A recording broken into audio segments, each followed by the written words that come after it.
I'm Emily, and I'm reading Chapter 6, A Peanut Butter Sandwich.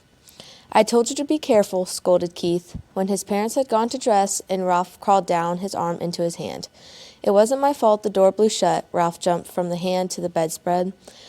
Though Keith was a friendly boy, even a generous one, Ralph still did not like the feel of skin against his paws. It must be terrible to go through life without fur and such a nuisance, having to wear clothes that had to be washed and drip-dried. Ralph knew all about drip-drying. Many were the drops of water from shirts and slips that he had dodged going in and out of his mouse hole. You didn't have to stay out so long, Keith pointed out as he began to dress. What's the use of having a motorcycle if you can't go tearing around staying out late? Ralph asked reasonably. You don't have a motorcycle, said Keith. I'll let you use mine, and you better be careful. I like that motorcycle, and I don't want anything to happen to it. I'll take care of it, promised Ralph, somewhat chastened. I don't want anything to happen to it either. It's going to be harder to get a chance to ride it now that my mother has seen you, said Keith. She's a terribly good housekeeper, and she's sure to complain to the management. Speaking of breakfast, you people are too tidy, complained Ralph. I'm not getting enough to eat around here. You don't leave any crumbs. I never thought of it, said Keith. What would you like to eat? Ralph was astounded. This was the first time in his life anyone had asked him what he would like to eat. It had always been a question of what he could get his paws on. You mean I have a choice, he asked, incredulous. Sure, said the boy. All I have to do is order it when we go down to breakfast, then bring you some.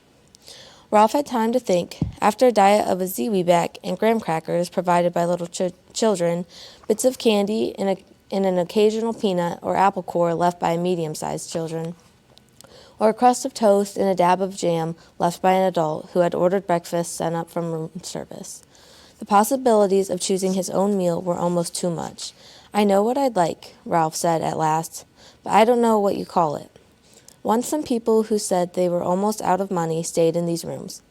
They had 4 children, all of them hungry, and they couldn't afford to go to the dining room, so they got some bread and spread it with something brown out of a jar and put some more bread on top of that. They whispered all the time they were eating because they didn't want the maid or the bellboy to know they were having a meal in their room. Afterwards, they all got down on their hands and knees and picked up every single crumb on the carpet so no one would guess they had eaten in their rooms. It was a great disappointment. It smelled so good, like peanuts only better. The boy laughed. It was a peanut butter sandwich. Sure, I'll bring you a peanut butter sandwich, or part of one. I'll eat part of it myself. It'll be kind of funny breakfast, but I won't mind that. Where will you leave it? Asked Ralph. Keith thought a minute. Where do you live? He asked. In the knothole under the window. No kidding, Keith laughed. That's the hole I poked my finger in last night. I'll say you did, said Ralph. Scared me out of a year's growth. Nobody has ever guessed it's a mouse hole because it's a knothole instead of a chewed hole. I'll tell you what, said Keith. I'll bring up part of a peanut butter sandwich and poke it through the knothole. Just like room service. Ralph could not have been more pleased with the suggestion. What about the motorcycle? He asked. Where are you going to leave that?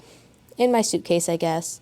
Aw, come on, pleaded Ralph. Have a heart. Leave it someplace where I can get it while you're out during the day. You're supposed to be in your mouse hole asleep, not riding around in the daylight where people can see you. Well, gee whiz, can't a fellow even look at it? Asked Ralph. I'll bet you like to look at big motorcycles yourself. Yes, I do, admitted the boy. Well, I'll leave it back under the bed, like I said, but you promise not to ride it till after dark. Scout's honor. Ralph jumped off the bed and ran to the knothole. Ralph's home was furnished with a clutter of things people drop on the floor of a hotel room. Bits of Kleenex, hair, ravelings. His mother's always planning to straighten it out, but she never got around to it. She was always too busy fussing and worrying. Now, as Ralph expected, she was dividing rye crisp crumbs among a squeaky bunch of little brothers and sisters while she waited to scold him. Ralph, if I have told you once, I have told you 1,000 times, she began. Guess what? Interrupted Ralph in an attempt to change the subject. Someone in 215 is going to bring us a real peanut butter sandwich. Ralph, cried his frightened mother, you haven't been associating with people. Aw, he's just a boy, said Ralph, deciding to keep the complete story of the dangers and glories of the past night to himself. He wouldn't hurt us. He likes mice. But he's a person, said his mother.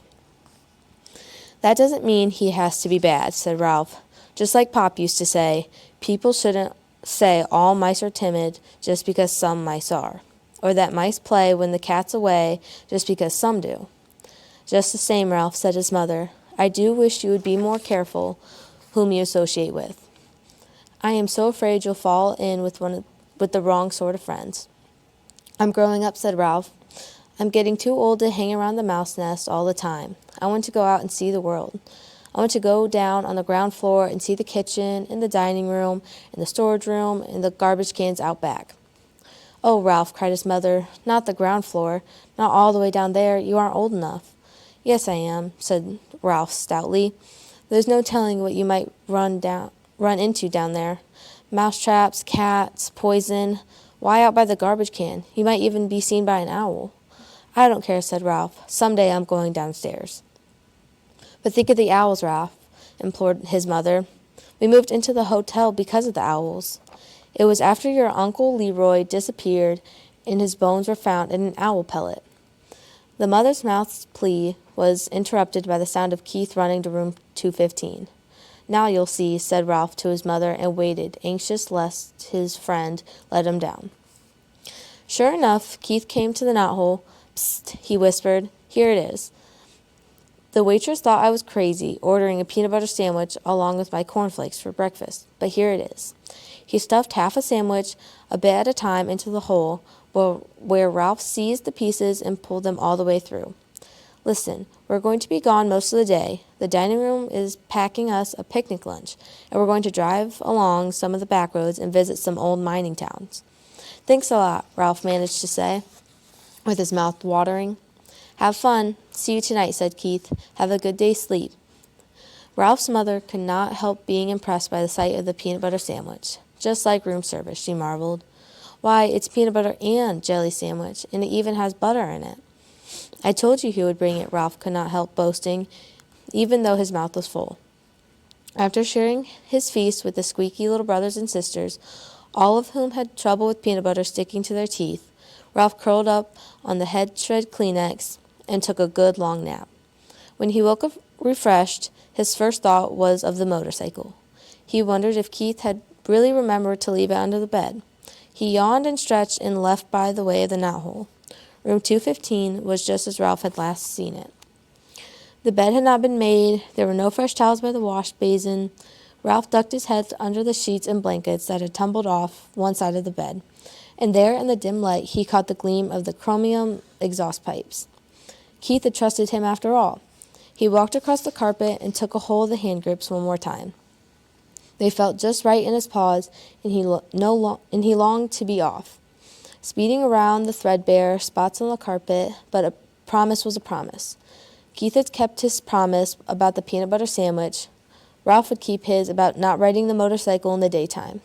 He tried to satisfy himself by walking around the motorcycle in the dim light under the bed, admiring all over again the sleek design of the machine.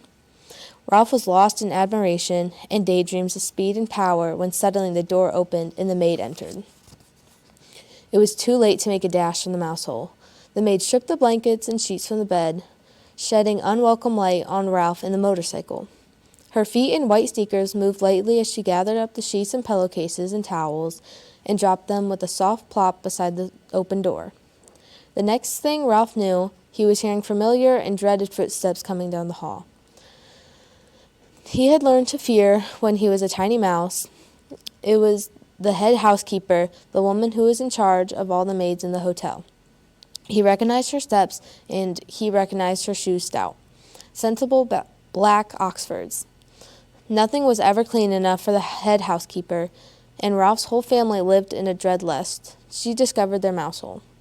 Now he held his breath, hoping she would go down the hall, but no. She stepped into room 215. Good morning, Marjorie. The housekeeper spoke crisply to the maid. Be sure you clean 215 and 216 very thoroughly this morning. There has been a complaint from the guests. They suspect mice. Yes, ma'am, said the maid. Looking behind all the drawers, continued the housekeeper, and in the corners of the closets, please report any evidence of the mice, and be sure you vacuum under the beds. You have been getting careless lately. With that, she briskly walked down the hall.